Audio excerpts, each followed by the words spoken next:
नमस्कार, मैं सनत कुमार पांडे, व्याख्याता electronics engineering, government polytechnic Lucknow, principles of communication engineering के इस वीडियो श्रृंखला में फिर से एक बार आप सबका स्वागत करता हूं। आज के लेक्चर में हम लोग यूनिट 9 जो कि पल्स मॉड्यूलेशन पे बेस्ड इसकी चर्चा करेंगे और यह पहला लेक्चर होगा इस यूनिट का। तो आइए स्टार्ट करते हैं आज का लेक्चर। तो आज के लेक्चर में जो हम लोग बेसिकली टॉपिक डिस्कस करेंगे वो कुछ इस प्रकार हैं कि सबसे पहले कि पल्स मॉड्यूलेशन होता क्या है, और पल्स मॉड्यूलेशन को जानने से पहले हमें basic concept of time division multiplexing and frequency division multiplexing जानना होगा, जिसको हम टीडीएम और एफडीएम के नाम से जानते हैं। फिर वहीं पे हम लोग पल्स एम्पलीट्यूड मॉड्यूलेशन की चर्चा करेंगे, फिर पल्स पोजीशन मॉड्यूलेशन क्या होता है ये समझेंगे, और फिर सबसे आखिरी में पल्स विड्थ मॉड्यूलेशन क्या है इसके बारे में जानेंगे। तो आइए स्टार्ट करते हैं आज का लेक्चर सबसे बेसिक क्वेश्चन से कि सबसे पहले हमें जो टाइम डिवीजन मल्टीप्लेक्सिंग और फ्रीक्वेंसी डिवीजन मल्टीप्लेक्सिंग का अध्ययन करना है। तो बेसिकली टाइम डिवीजन और फ्रीक्वेंसी डिवीजन मल्टीप्लेक्सिंग है क्या चीजें, आपस में इनका बेसिकली कॉन्सेप्ट क्या है और इनकी जरूरत क्यों पड़ती है हमको। तो मल्टीप्लेक्सिंग की अगर मैं बात करूं तो मल्टीप्लेक्सिंग बेसिकली एक कॉन्सेप्ट होता है कि जिसके द्वारा जो है वो हम अपने सिस्टम को नंबर ऑफ यूजर्स जिसमें बढ़ा सके। जैसे एग्जाम्पल के तौर पर अगर हमारे पास जो है वो कोई ऐसा सिस्टम है जो लखनऊ से दिल्ली तक जाने वाली एक बस है जिसमें सिर्फ एक सीट लगी हुई है, तो क्या होगा कि लखनऊ से दिल्ली तक का यात्री जो है पूरी जर्नी को अकेले करेगा, और अकेले करने के दौरान क्या होगा कि नंबर जो कॉस्ट होगी जर्नी की, वो इफेक्टिव कॉस्ट क्या होगी, बढ़ जाएगी, क्योंकि उसको पूरे बस का जो है वो किराया जो है वहन करना पड़ेगा। और दूसरा पॉइंट ऑफ व्यू से ये बात करें कि नंबर ऑफ यात्री अगर ज्यादा हैं तो यात्रियों को क्या करना पड़ेगा, वेट करना पड़ेगा। जब एक बस यहाँ से दिल्ली पहुंचेगी फिर दूसरी जाएगी तो दूसरी में एक यात्री, तो इस तरीके से क्या है हमारा रिसोर्सेज का वेस्टेज हो रहा है। अगर वहीं पर हम एक बस में करीब नंबर ऑफ 50 to 60 सीटें लगा देते हैं तो एक बार में क्या है 60 यात्री हमारे लखनऊ से दिल्ली ट्रेवल कर लेंगे, और होगा क्या कि जो इफेक्टिव कॉस्ट एक व्यक्ति को इनहेल करना पड़ेगा वो कम हो जाएगी। ठीक है, कहाँ 60 आदमी का किराया एक व्यक्ति को देना पड़ता था, अब जो टोटल कॉस्ट है वो 60 से डिवाइड होके क्या होगी, सभी 60 व्यक्तियों को किराया देना पड़ेगा। ठीक है, तो इससे क्या हुआ, एक तो रिसोर्सेस का यूटिलाइजेशन हुआ, एक बार में हमारे 60 यात्री क्या है एक जगह से दूसरे जगह पर सक्सेसफुली पहुंच पा रहे हैं। तो इसी तरह अगर हम कम्युनिकेशन पॉइंट ऑफ व्यू से बात करें तो जब एक दी हुई स्पेक्ट्रम जो हमारा फ्रीक्वेंसी स्पेक्ट्रम होता है या हमारा जो चैनल है उसका जो साइज है उसको हम एक बार में अकेले न यूज करके कई नंबर ऑफ यूजर के द्वारा उसको शेयर किया जाए तो उसी घटना को हम बोलते हैं मल्टीप्लेक्सिंग। मतलब एक साथ कई सिग्नल को किसी एक चैनल पे भेजने की घटना को हम लोग क्या करते हैं, मल्टीप्लेक्सिंग कहते हैं।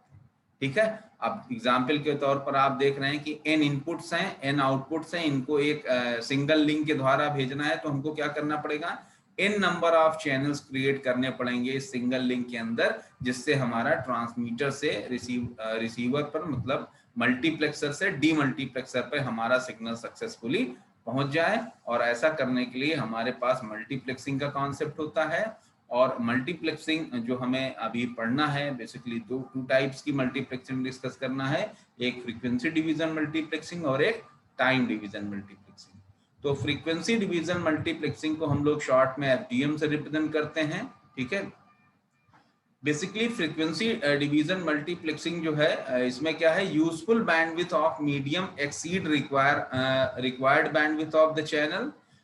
ठीक है, each signal is motivated to a different carrier frequency. है इसमें क्या कि जो भी हमारे पास चैनल है उसको हम डिफरेंट छोटे छोटे पार्ट में क्या कर दें, डिवाइड कर दें उस इस पर्टिकुलर एक स्पेक्ट्रम को, और उसको क्या हो, नंबर ऑफ यूजर्स को हम प्रोवाइड कर दें। तो नंबर ऑफ यूजर्स को क्या प्रोवाइड करना होगा, पर्टिकुलर फ्रीक्वेंसी। जैसे F1 F2 से Fn तक हमने किसी एक पर्टिकुलर स्पेक्ट्रम को डिवाइड कर दिया। अब क्या है कि मान लीजिए n की वैल्यू 10 है, तो जहां हमारा एक चैनल, एक लिंक एक बार में सिंगल यूजर के द्वारा यूज करा जा रहा था, वहां पर हमारे 10 यूजर उसको एक साथ यूज कर सकते हैं। और F1, F2, F3 से लेकर F10 तक हमने 10 फ्रीक्वेंसीज का जो है वो क्लासिफिकेशन कर दिया, ठीक है, उनको आपस में डिवाइड कर दिया। अब क्या है कि F1 फ्रीक्वेंसी से एक हमारा यूजर जुड़ अपने आप को कम्युनिकेशन चैनल पे अपनी प्रेजेंस बनाएगा, फिर F2 फ्रीक्वेंसी से दूसरा चैनल, F3 से तीसरा। तो आपस में क्या है कि एक समय में 10 यूजर अलग अलग जो है वो चैनल क्रिएट कर लेंगे एक पर्टिकुलर लिंक पे, और इस तरह से नंबर ऑफ यूजर की संख्या किसी पर्टिकुलर जो है वो लिंक में क्या होगी, बढ़ जाएगी, ठीक है। फिर यहाँ पर जो है बेसिक जो इसका कॉन्सेप्ट है, अगर हम उसको समझने का प्रयास करें तो इसमें होता क्या है कि जो हमारा फ्रीक्वेंसी स्पेक्ट्रम पूरा ओवरऑल था, ठीक है, दिए गए डायग्राम में आप गौर से देखें तो जो आपका फ्रीक्वेंसी स्पेक्ट्रम है, ये फ्रीक्वेंसी स्पेक्ट्रम चाहे एक सिंगल यूजर के द्वारा पूरा यूज किया जाए तो क्या होगा, वेस्टेज हो रहा होगा फ्रीक्वेंसी का। क्योंकि मान लीजिए किसी के पास 100 जो है kbps की हमारे पास स्पेक्ट्रम है, और हमको यूज जो है करना है वो सिर्फ 1 mbps की स्पीड के थ्रू से जो है हमको चैनल एसेस करना है, तो क्या है कि 99 जो है वो mbps हमारा वेस्टेज हो रहा होगा। तो हम उसमें क्या करें कि 1 mbps का अगर हम 10 जो है चैनल क्रिएट कर दें तो क्या होगा कि 100 चैनल अगर क्रिएट करें तो 100 नंबर ऑफ यूजर से क्या हो जाएंगे, एसोसिएट हो जाएंगे, ठीक है। इसी तरह अगर जो हमारे पास फ्रीक्वेंसी है पूरी, उसको हमने 6 चैनल में क्या किया, डिवाइड किया, और उसको नाम दे दिया F1, F2, F3 ना, F4, F5, F6। अब जो हर चैनल है, हर चैनल को एक पर्टिकुलर यूजर क्या करेगा, यूज कर पाएगा और अपने सिग्नल को ट्रांसमीटर से रिसीवर पर सक्सेसफुली भेज पाएगा, ठीक है। तो इस तरीके से एक समय में देखा आपने कि जहां एक यूजर जो है पर्टिकुलर चैनल यूज कर रहा था, अब 6 यूजर उस चैनल को यूज कर रहे हैं, और सिस्टम हमारा क्या हो गया, इफिशियंट हो गया, क्योंकि नंबर ऑफ यूजर्स की संख्या इसमें क्या हो गई, बढ़ गई, ठीक है। तो कैसे हमारा फ्रीक्वेंसी डिवीजन करते हैं हम किसी पर्टिकुलर स्पेक्ट्रम का, ठीक है, फ्रीक्वेंसी डिवीजन मल्टीप्लेक्सिंग में।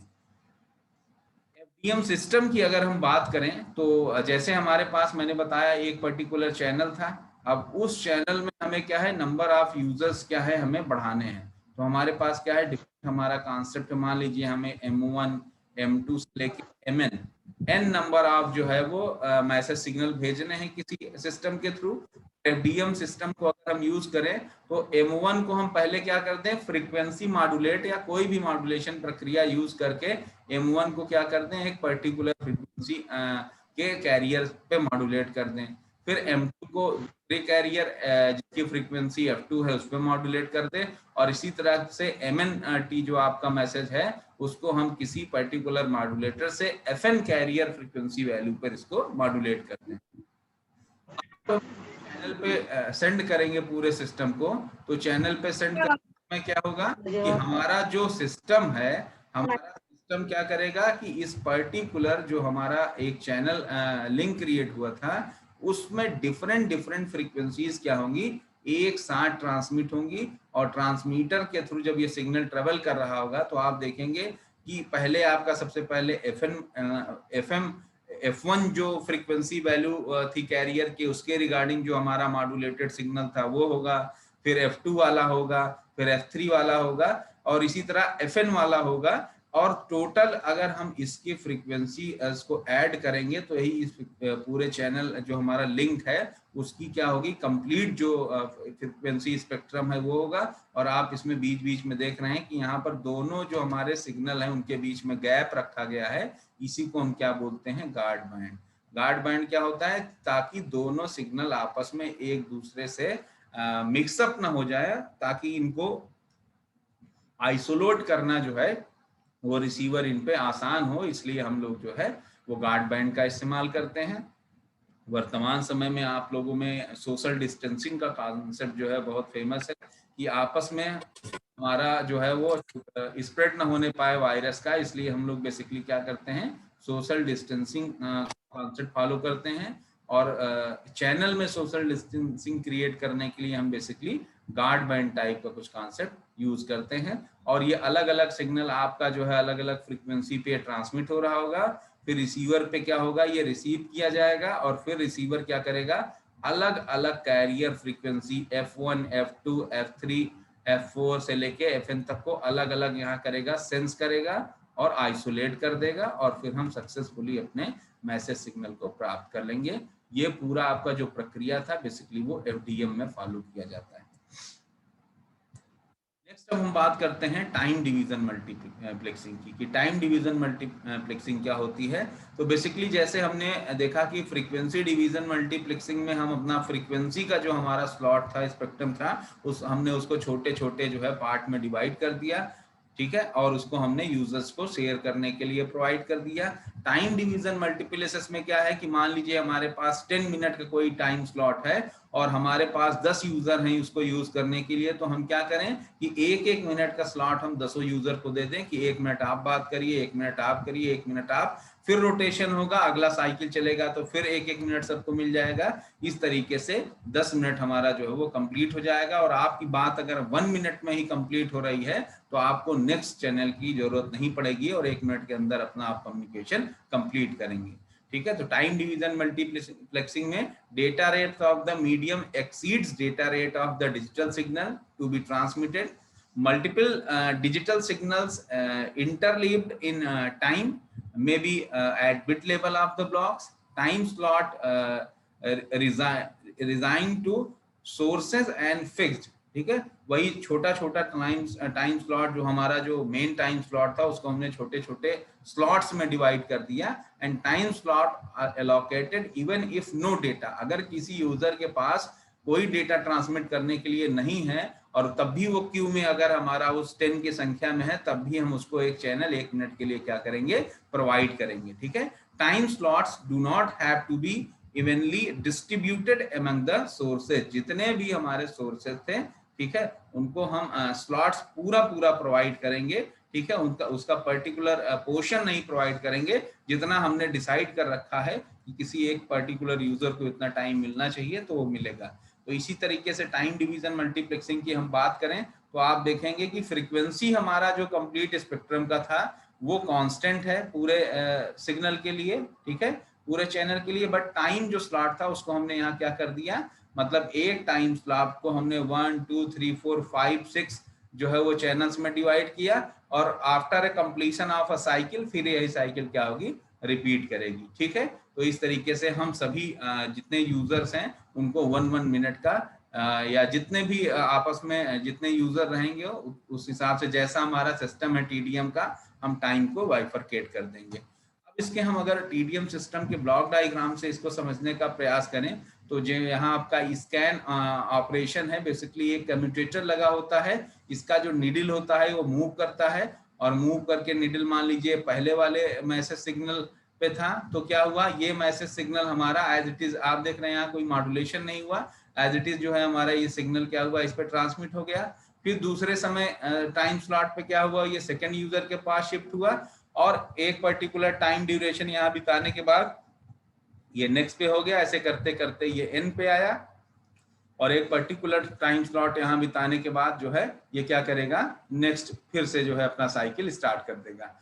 तो आपने देखा कि जब पहला हमारा जो है स्कैन ऑपरेशन जो है वो कम्यूटेटर का पिन जो है वो पहले वाले यूजर से कनेक्टेड था, तो बेसिकली हो क्या रहा है कि फर्स्ट वाला यूजर से हमारा चैनल ये क्या है, कनेक्ट हो रहा है और इस तरह से मॉडेम से होता हुआ ये हमारा चैनल जो है वो जाते जाते कहाँ, ट्रांसमीटर से हमारा चैनल कहाँ, रिसीवर तक पहुंच जा रहा है, ठीक है। तो एक पाथ ये कंप्लीट हुआ, फिर अगले टाइम स्लॉट पे ये दूसरे के पास गया और फिर ये जब दूसरे के पास गया तो सिस्टम हमारा फिर क्या हुआ, अब दूसरे से कनेक्ट हो गया और यहाँ से होता हुआ हमारा सिग्नल जो है वो मॉडेम से होता हुआ फिर रिसीवर पर पहुंच गया।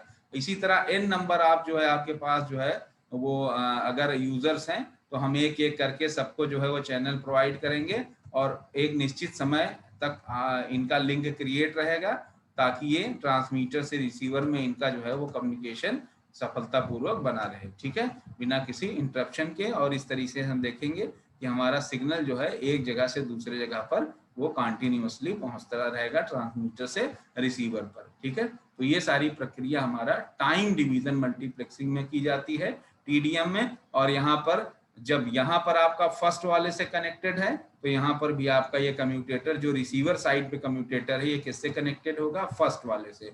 जब ये सेकेंड मैसेज से यूजर से कनेक्टेड है तो इधर भी ये सेकेंड वाले जिसको हम भेजना चाह रहे हैं मैसेज वहां कनेक्टेड होगा। फिर अगर ये nth से कनेक्टेड है तो ये क्या होगा, रिसीवर साइड पे भी nth लिंक से कनेक्टेड होगा। इस तरह से हमारा जो M1, M2, M3 से Mn तक जो हमारा मैसेज सिग्नल है ट्रांसमीटर पर अलग अलग जो है ये पहुंच जाता है। इसमें कोई सिलेक्शन की प्रक्रिया नहीं होती है। जो स्कैन ऑपरेशन पे जो कम्यूटेटर लगा होता है इसमें जो नीडल होती है अपने आप को रोटेट करती है और आपस में जो हमारा ट्रांसमीटर पे कम्यूटेटर है दिस वन और जो हमारा रिसीवर पे कम्यूटेटर है दोनों आपस में क्या होते हैं, सिंक्रोनाइज्ड होते हैं कि जब ये M1 को ट्रांसमिट कर रहा हो तो यहाँ पे भी M1 वाला लिंक जो हो उस पे ये कनेक्टेड रहेगा। ऐसे M2 पे जब यहाँ पर कनेक्शन रहेगा तो यहाँ पर भी ये M2 वाले लिंक को कनेक्ट करेगा। ठीक है, तो आपस में सिंक्रोनाइजेशन की बहुत जरूरत होती है और यही इसका ड्रॉबैक भी है टीडीएम सिस्टम का कि इसमें हाई सिंक्रोनाइजेशन की जरूरत होती है ट्रांसमीटर और रिसीवर पे। ठीक है, यही इसमें टीडीएम लिंक की बात करें तो यहाँ कोई हेडर और फुटर की जरूरत नहीं होती है। जो मैसेज सिग्नल है उसमें कोई किसी तरीके की हमें एक्स्ट्रा बिट ऐड करने की जरूरत नहीं है। जो हमारा मैसेज ट्रांसमीटर से चला और वो रिसीवर पर क्या है सक्सेसफुली जो है वो पहुंच जाएगा। ठीक है, और इस तरह से इसके data link control protocols not needed, किसी तरीके के डेटा लिंक प्रोटोकॉल्स की जरूरत नहीं है चूंकि डायरेक्ट कनेक्शन जो है क्रिएट हो रहा है। फ्लो कंट्रोल रहेगा, ठीक है, एरर कंट्रोल रहेगा। ठीक है, error are not detected and handed by the individual channel. जो वहां से मैसेज चला था वही बेसिकली पहुंचेगा। अगर बीच में कोई एरर आती है तो उसको डिटेक्ट करने का हमारे पास इसमें कोई मेथड ऐसा नहीं होता है। ठीक है, अब हम नेक्स्ट पार्ट पे स्विच करते हैं जो कि आपका पल्स मॉड्यूलेशन पे बेस्ड है।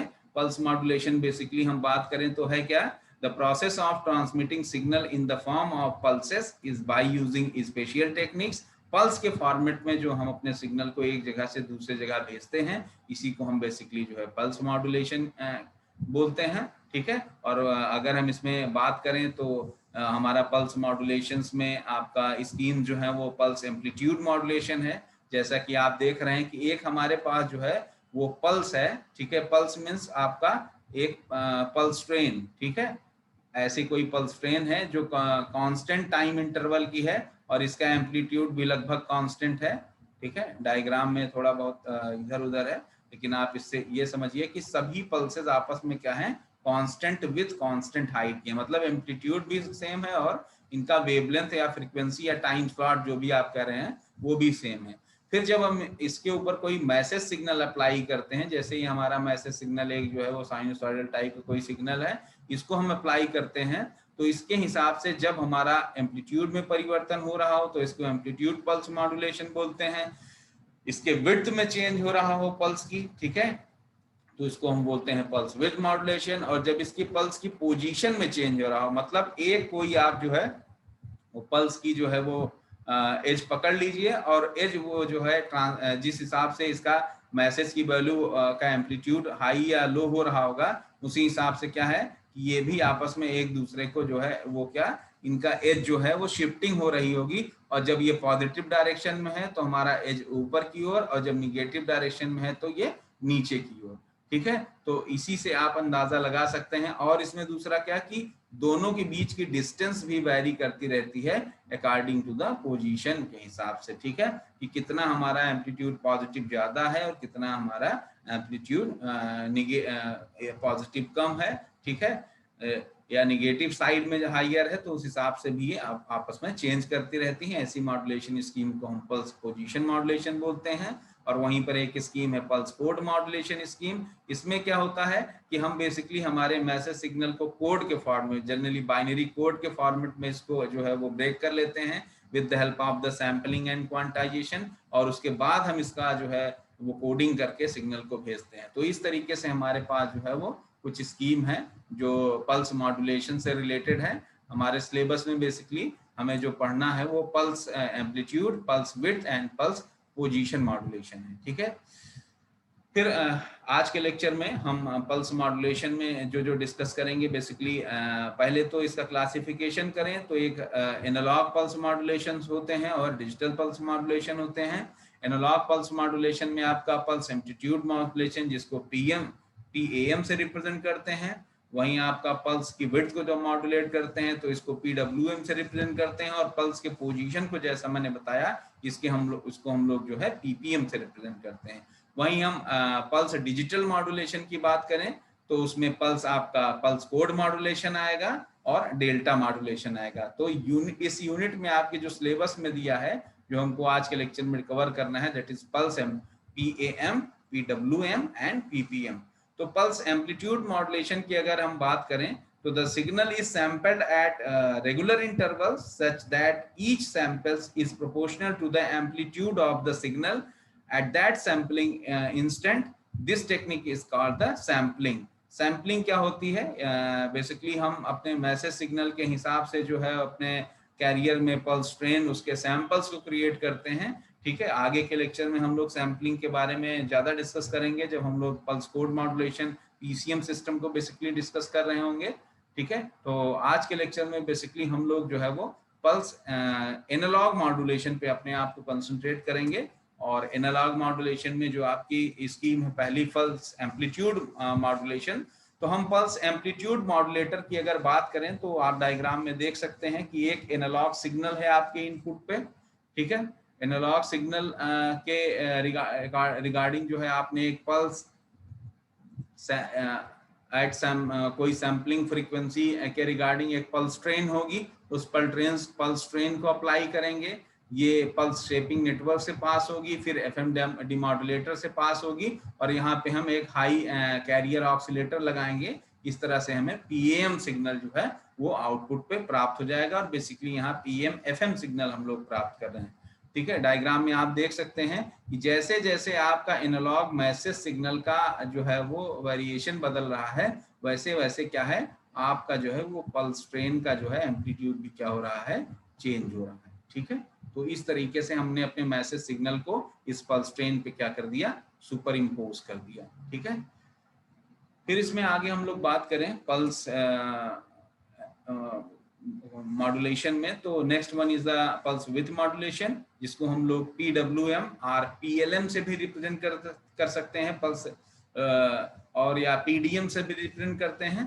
ठीक है, तो in this type the amplitude is maintained constant but the duration और लेंथ आर विड्थ। ठीक है, इसकी पल्स की ड्यूरेशन कितना टाइम पीरियड है उसका जो है वो, या उसकी लेंथ या उसकी विड्थ उसको वैरी करते हैं। तो जब हम इसकी विड्थ को वैरी करते हैं तो इसको हम PWM, जब इसकी लेंथ को वैरी करते हैं तो PWM, या इसके जो है वो ड्यूरेशन को वैरी करते हैं पल्स की तो उसको हम PDM से रिप्रेजेंट करते हैं। ठीक है, तो दिए गए आप डायग्राम में देख सकते हैं कि कैसे आपका एनालॉग सिग्नल का एम्पलीट्यूड वैरी हो रहा है, और वैसे वैसे जहां पे आपके एनालॉग की जो है वो विड्थ जो है एम्पलीट्यूड मैक्सिमम है बेसिकली। ठीक है, उस मैक्सिमम पॉइंट पे आप ऑब्जर्व करें तो वहां पे आपको सबसे हाई विड्थ का जो है वो पल्स मिलेगा। ठीक है, आप डायग्राम में देख पा रहे हो, तो जहां पर एम्पलीट्यूड आपका कम था वहां पर विड्थ जो है जो नॉर्मल विड्थ थी वो है, और जैसे एम्पलीट्यूड आपका बढ़ा आपकी विड्थ क्या हो गई, बढ़ गई। फिर क्या है, जैसे जैसे ये घट रहा है आप इसमें ऑब्जर्व करिए कि आपकी पल्स की विड्थ जो थी वो कम होती गई, और एक पॉइंट ऐसा आया कि जहां पर आपको मिनिमम विड्थ मिल रहा होगा, क्योंकि यहाँ पर आपका एनालॉग जो आपका सिग्नल है उसकी विड्थ क्या है, बेसिकली सबसे मिनिमम है। ठीक है, तो इस तरीके से हम लोगों ने देखा कि कैसे हमारा जो है वो पल्स विड्थ का कॉन्सेप्ट है कि कैसे हम पल्स की विड्थ को वैरी करा रहे हैं। ठीक है, और उसी के अकॉर्डिंग जैसे जैसे फ्लक्चुएशंस हो रहे हैं, instantaneous value of this analogue signal, our pulse width और पल्स लेंथ और pulse duration will be change, और ऐसे सिस्टम को हम लोग पल्स विड्थ मॉड्यूलेशन सिस्टम के नाम से जानते हैं। ठीक है, यहाँ जो ध्यान देने वाली बात है कि हमारा एम्पलीट्यूड इस समय जो होगा, ठीक है, वो क्या होगा, कांस्टेंट वैल्यू का होगा। ठीक है, the negative side of the signal is brought to the positive side by adding a DC voltage। ठीक है, अगर हम इसमें कोई DC वोल्टेज कनेक्ट कर दें इस पल्स में, तो होगा क्या कि ये हमारा कंप्लीट जो मैसेज सिग्नल है वो शिफ्ट हो जाएगा उस DC की वैल्यू से, और हमारा जो बेसिकली वेरिएशंस है वो निगेटिव साइड से क्या होगा, पॉजिटिव साइड में क्या होगा, शिफ्ट हो जाएगा। ठीक है, उससे कंफ्यूज होने की जरूरत नहीं है, सिंपल कॉन्सेप्ट आप जानिए कि जब आपका कैरियर जो आपकी पल्स ट्रेन है, उस पल्स ट्रेन की विड्थ जब आपकी वैरी कर रही होगी according to the message signal, उसी सिस्टम को हम बोलते हैं क्या, पल्स विड्थ मॉड्यूलेशन का सिस्टम। ठीक है, तो इस तरीके से आपने ऑब्जर्व किया कि कैसे हमारा pulse width modulation system work करता है। ठीक है, फिर हम अब यहीं पे बात करें नेक्स्ट जो हमारा कॉन्सेप्ट है पल्स पोजीशन मॉड्यूलेशन की। तो पल्स पोजीशन मॉड्यूलेशन में अगर मैं बात करूं तो in this type the sampled wave form has fixed amplitude and width.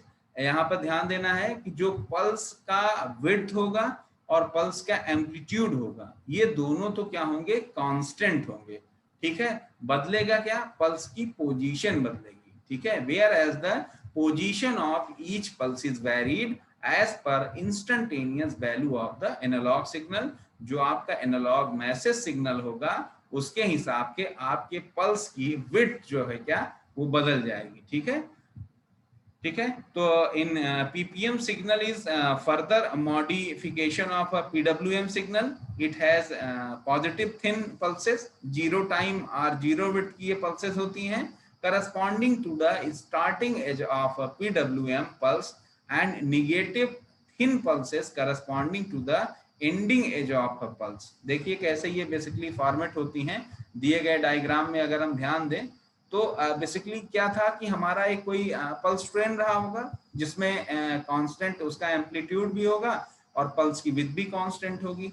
अब फिर ये कन्वर्ट किस में हमने कर लिया इसको, पीडब्ल्यूएम सिस्टम में। तो पीडब्ल्यूएम में आपने पढ़ा था क्या कि पल्स की विड्थ चेंज होगी अकॉर्डिंग टू द जो हमारा मैसेज का सिग्नल है। ठीक है, जो हमारा मैसेज सिग्नल है उसके हिसाब से इसमें क्या बेसिकली इसकी विड्थ चेंज हो रही होगी। और आपने वहां देखा था कि जहां एम्पलीट्यूड ज्यादा सबसे होगा वहां विड्थ की वैल्यू सबसे ज्यादा होगी, और जहां एम्पलीट्यूड सबसे कम रहा होगा वहां की विड्थ सबसे कम रही होगी। इस विड्थ को हम लोग पल्स विड्थ मॉड्यूलेशन बोलते हैं। ठीक है, और पल्स विड्थ मॉड्यूलेशन में हम फर्दर अगर ऑब्जर्व करें कि जैसे आप पर्टिकुलर पॉइंट की अगर मैं बात करूं तो यहाँ पर आप देखिए कि पहली जो इसकी पल्स ट्रेन है वो तो कॉमन है। ठीक है, ये पहली जो एज है वो एज इट इज है। फिर अब दूसरी एज क्या है, क्योंकि यहाँ पर क्या है हमारा एम्पलीट्यूड घट रहा था तो ये क्या हो गई, निगेटिव साइड में चली गई। ठीक है, फिर क्या है कि नेक्स्ट विड्थ आई आपकी, तो बेसिकली जो विड्थ है इसकी वो नेक्स्ट वाली आप देखिए कि चूंकि यहाँ पर क्या है ये डाउनवर्ड साइज है तो ये निगेटिव साइड में चला गया। फिर क्या है, ये सिग्नल राइज कर रहा होगा लेकिन इसकी विड्थ क्या है एज कंपेयर टू द जो हमारा नेक्स्ट सिग्नल था। ठीक है, जो हमारा नेक्स्ट सिग्नल था उससे इसका एम्पलीट्यूड कम हुआ चूंकि वेरिएशन आपका कुछ इस टाइप का है। यहाँ पर आपका मैक्सिमम आया, फिर क्या है ये मिनिमम हो रहा है, और फिर मिनिमम से क्या जाएगा एकदम मिनिमम, और फिर आपका मैक्सिमम की तरह बढ़ेगा। तो जो हमारा राइजिंग एज है basically her pulse with modulation का जो राइजिंग एज है वो एज इट इज क्या होता है, पल्स पोजीशन मॉड्यूलेशन में हम उसको एज इट इज कॉपी कर लेते हैं, और जो हमारा डाउनवर्ड एज था वो क्या होता है, वो नीचे की तरफ आपका शिफ्ट हो जाता है। ठीक है, तो जितने भी आपका ये सिग्नल जैसे ऊपर की तरफ राइज किया एज राइजिंग एज है, और ये आपका जो है वो डाउन फॉलिंग एज है, तो डाउन फॉलिंग एज क्या हुआ, ये नीचे की तरफ हमारा इसमें डायग्राम में आप इसको देख पा रहे होंगे। और इस तरीके से आप देखेंगे कि दो बगल बगल के जो एजेस हैं उनका जो पल्सेस है उनके जो एजेस हैं आप देखिए जहां मैक्सिमम एम्पलीट्यूड हो रहा होगा उनके बीच की डिस्टेंस आपको क्या दिखेगी, मैक्सिमम डिस्टेंस दिखेगी। तो इसी सिस्टम को हम क्या बोलते हैं, पल्स का पोजीशन चेंज करना। और इस तरीके से हम सीखते हैं कि कैसे हमारा एम्पलीट्यूड में जो हमारा मैसेज सिग्नल था उसकी इंस्टेंटेनियस वैल्यू का जो एम्पलीट्यूड का वेरिएशन था कैसे हमने उसके पल्स को पोजीशन में कन्वर्ट कर दिया, और यही पल्स ट्रेन हमारी ट्रांसमीटर से रिसीवर की ओर मूव करती है और हम इसको रिसीवर पे रिसीव करते हैं, और हम ये जान पाते हैं कि जहां जहां पल्स की हमारे विड्थ ज्यादा थी, ठीक है, ठीक है। वहां पर पोजीशन क्या होगी, वो दो पल्सेस के बीच में ज्यादा होगी, इसका मतलब मैक्सिमम एम्पलीट्यूड रहा होगा। और जहां पर दो जो है एजेस की वैल्यू कम थी, डिस्टेंस आपस में कॉन्जिक्यूटिव जो डिस्टेंस थे बीच के ड्यूरेशन का वो कम होगी, तो हम वहां मानेंगे कि हमारा जो पल्स ट्रेन चला उसका एम्पलीट्यूड क्या होगा, मिनिमम रहा होगा। ठीक है। तो इस तरीके से आपने देखा कि पल्स पोजीशन मॉड्यूलेशन में कैसे जो है मैसेज सिग्नल के अकॉर्डिंग जो है हमारा मैसेज सुपर इम्पोज होता है हमारी पल्स ट्रेन के ऊपर। ठीक है। तो फिर इसमें बात करें कि this wave can be further amended by eliminating the whole positive narrow pulses, the remaining pulses is called the clipped PPM. ठीक है। अगर हम इसमें नीचे वाली पल्स और ऊपर वाली पल्स को क्लिप कर दें अलग अलग, तो ऊपर वाले से ही आप देख सकते हैं कि कहाँ पे हमारा मैसेज सिग्नल का एम्पलीट्यूड ज्यादा रहा होगा या कम रहा होगा, हम देख के बता सकते हैं। और यही जब सिस्टम हमारा रिसीवर पर रिसीव करता है तो इसी के अकॉर्डिंग जो है एक हमारा जो है वो मैसेज सिग्नल को रिड्रॉ कर देता है कि पहले हमारा एम्पलीट्यूड बढ़ा और फिर उसके बाद घटा और फिर। ठीक है। तो इस तरीके से पल्स पोजीशन मॉड्यूलेशन सिस्टम हमारा वर्क करता है। अब तीनों का हम जो है एक कंपैरेटिव स्टडी देख लें तो कैसे basically PM system, PWM system और पीपीएम सिस्टम की बात करें तो सबसे पहले आप इसमें देख रहे हैं कि एक आपका मैसेज सिग्नल है। ठीक है। इस मैसेज सिग्नल में पहले क्या है, ये बढ़ रहा है और फिर ये क्या कर रहा है, घट रहा है। इसी के हिसाब से जब हमारा पल्स ट्रेन का एम्पलीट्यूड चेंज हो रहा है, ठीक है, तो इसको हम लोग क्या बोल रहे थे, पल्स एम्पलीट्यूड मॉड्यूलेशन। ठीक है। फिर नेक्स्ट क्या था, जहां पर आपका विड्थ क्या है, बढ़ रही थी तो और फिर क्या हो रहा है, घट रही है। तो ये सिस्टम क्या है कि जैसे जैसे एम्पलीट्यूड आपका बढ़ा, जैसे जैसे विड्थ आपकी बढ़ी वैसे वैसे एम्पलीट्यूड आपका बढ़ रहा होगा।